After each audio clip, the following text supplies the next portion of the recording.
इस्मत की ईद। कल ईद है। इस्मत को आज बिल्कुल फुर्सत नहीं थी। दिन भर लोग नए जूतों की खरीदारी करते रहे। शाम होते होते इस्मत के सब जूते बिक गए। उफ! इस्मत ने सुकून की लंबी सांस भरी। चलो, अब मैं परिवार के लिए कुछ तोहफे खरीद सकता हूँ। वह जूतों की अपनी छोटी सी दुकान बंद करके कपड़े और चूड़ियों की दुकान की ओर चल दिया। अस्सलाम वालेकुम हाजमा। इस्मत ने दुकानदार को सलाम किया। वालेकुम अस्सलाम, फरमाइए क्या खिदमत करूं? दुकानदार हमजा ने पूछा। बेगम को तोहफे में एक बुर्खा देना चाहता हूँ। यह लीजिए। हमजा ने एक बुर्खा दिखाते हुए कहा।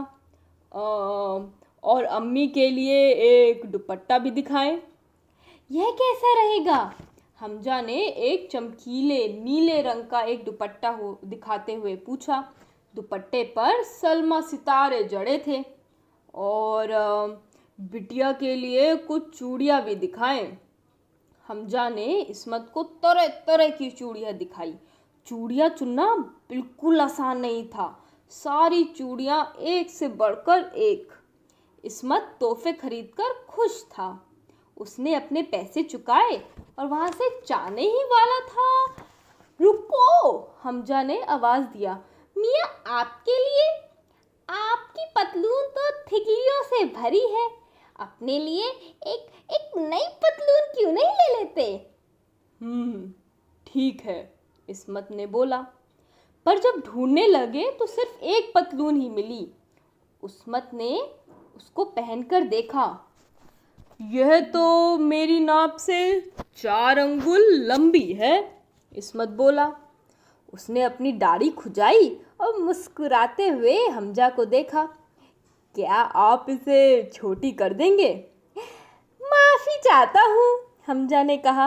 आज नहीं, मुझे ईद की तैयारी करनी है। अपनी बेगम से कहिए ना, वो आपके लिए आपकी पतलून छोटी कर देंगी। हाँ, ठीक फरमाया आपने। इस्मत ने सिर हिलाकर हामी भरी और जल्दी जल्दी अपने घर की ओर चल दिया। वाह, बहुत खूबसूरत है, यास्मीन ने बुर्खा देखते हुए कहा। मुझे ये रंग बहुत पसंद है। मैं इसे कल ईद पर पहनूंगी। फिर उसने इस्मत से पूछा, आपने अपने लिए कुछ लिया? हाँ, एक पतलून। यह तो कुछ लंबी लगती है। यास्मीन ने पतलून उठाकर देखी। हाँ, 4 अंगुल लंबी है। क्या आप इसे छोटी कर देंगी? आज नहीं, यास्मीन ने जवाब दिया। मुझे बिल्कुल फुर्सत नहीं है। कल ईद है, मुझे बिरयानी बनानी है। आप अम्मी से कहिए ना, वो आपकी पतलून ज़रूर छोटी कर देंगी। इस्मत अपनी अम्मी हबीबा से मिलने गया। अम्मी, मैं आपके लिए तोहफा लाया हूँ। यह कहते हुए उसने नीला चमकीला दुपट्टा निकालकर उन्हें दिया। वाह, बढ़िया! दुपट्टा लेकर हबीबा बोली, मुझे ये रंग बहुत पसंद है। मैं इसे ईद पर ओढ़ूंगी। फिर वे इस्मत की तरफ देखी और बोली, आपने अपने लिए कुछ लिया? हाँ, एक पतलून। हबीबा ने पतलून उठाकर देखी। यह तो कुछ लंबी लगती है। हाँ, 4 अंगुल। अम्मी, आप इसे छोटी कर देंगी? आज नहीं, हबीबा ने जवाब दिया। मेरे पास बिल्कुल वक़्त नहीं है। कल ईद है, मुझे खुरमा बनाना है। महजबी से कहो, वो ज़रूर कर देगी। इस्मत अपनी बेटी महजबी से मिलने गया। बिटिया देखो, मैं आपके लिए क्या लाया हूँ, इस्मत ने कहा और चूड़ियाँ निकालकर सामने रख दी। कितनी सुंदर है अब्बू, महजबी ने चूड़ियाँ देखकर बोला। मुझे ये रंग बहुत अच्छे लगे। मैं इन्हें कल ईद पर पहनूंगी। फिर उसने अब्बू की तरफ देखा और कहा, अब्बू, आपने अपने लिए कुछ लिया या नहीं? हाँ, एक पतलून। महजबी ने पतलून उठाकर देखी। यह तो कुछ लंबी लगती है। हाँ, 4 अंगुल। आप मेरे लिए इसे छोटी कर देंगी? आज नहीं अब्बू, माजबी ने जवाब दिया। मेरे पास बिल्कुल फुर्सत नहीं है। कल ईद है, मुझे समोसे बनाने हैं और बेबी को भी तो संभालना है। इस्मत अपने घर वापस आया। उसने कैंची ली और अपनी पतलून को नीचे से 4 अंगुल छोटा कर दिया। फिर किनारों को मोड़कर सिल दिया। मेरी पतलून ईद के लिए तैयार है, इस्मत ने खुद से कहा और पतलून को तय कर कर टेबल पर रख दिया। फिर उसने यास्मीन को आवाज़ देकर कहा कि वह गरीब और बीमार लोगों से मिलने जा रहा है और उनको ईद के पैसे भी देगा। और ये कहकर वो घर से निकल पड़ा। कुछ देर बाद यास्मीन ने खुद से कहा, इस्मत सचमुच कितने अच्छे शौहर हैं। उसने इस्मत की पतलून को कैंची से 4 उंगल छोटा कर किनारे मोड़कर सिल दिया। फिर वे रसोई में जाकर अपना बाकी का काम निपटाने लगी। जब हबीबा को शीरखुरमा बनाने से फुर्सत मिली तो उसने सोचा, इस्मत सचमुच लायक बेटा है। वह इस्मत के घर गई।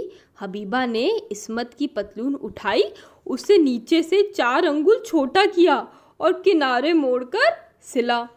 फिर उसे तय कर कर टेबल पे रख दिया। फिर वो वापस अपने घर अपने रसोई का काम निपटाने में लग गई। जब महाजबी को समोसे बनाने से फुर्सत मिली तो उसने सोचा, मेरे अब्बू कितने अच्छे हैं। वह इस्मत के घर गई। उसने पतलून उठाई, उसे नीचे से 4 अंगुल छोटा किया, किनारे मोड़कर सिला और फिर टेबल पर तय कर कर रख दिया। फिर अपने घर वापस लौटकर रसोई का बचा हुआ काम निपटाने में लग गई। अगली सुबह सब मस्जिद जाने के लिए इस्मत के घर पर जमा हुए। यास्मीन ने बुर्खा पहना, हबीबा ने अपना चमकीला नीला दुपट्टा ओढ़ा, महाजबी ने रंग बिरंगी चूड़ियाँ पहनी। इस्मत, यास्मीन ने कहा, आप अपनी नई पतलून पहनिए। हाँ, पहनता हूँ। बेटा, आप भी तो नई पतलून पहनिए, हबीबा ने आवाज़ लगाई। हाँ हाँ अम्मी, पहनता हूँ। तब तक महाजबी भी आ गई। अब्बू, आप अपनी नई पतलून पहनिए ना, महाजबी ने कहा। इस्मत ने उनकी ओर देखा और सोचा, यह सब कितने अच्छे हैं। इनके पास मेरी पतलून छोटी करने के लिए फुर्सत नहीं तो क्या है, तो बड़े अच्छे। इस्मत अपनी नई पतलून पहनने के लिए कमरे में गया। उसकी अम्मी, बेगम और बेटी अपने चेहरे पर मुस्कान लिए उसका इंतज़ार कर रही थी। अचानक कमरे से आवाज़ आई, या अल्लाह! क्या हुआ? क्या बात है? क्या गड़बड़ है? यास्मीन, हबीबा, महाजबी तीनों ने आवाज़ लगाई। उसकी नई पतलून उसके घुटने पर लटक रही थी। यास्मीन, हबीबा, महाजबी हक्की बक्की रह गई। मैंने तो इसे काटकर 4 अंगुल छोटा किया था। हबीबा बोली, मैंने भी इसे काटकर 4 अंगुल छोटा किया था। महाजबी ने कहा, और मैंने भी इसे काटकर 4 अंगुल छोटा किया था। और इस्मत ने कहा, पर मैंने तो इसे काटकर 4 अंगुल छोटा किया था। एक पल का सन्नाटा छाया और फिर इस्मत के साथ सब लोग जोर जोर से हंसने लगे।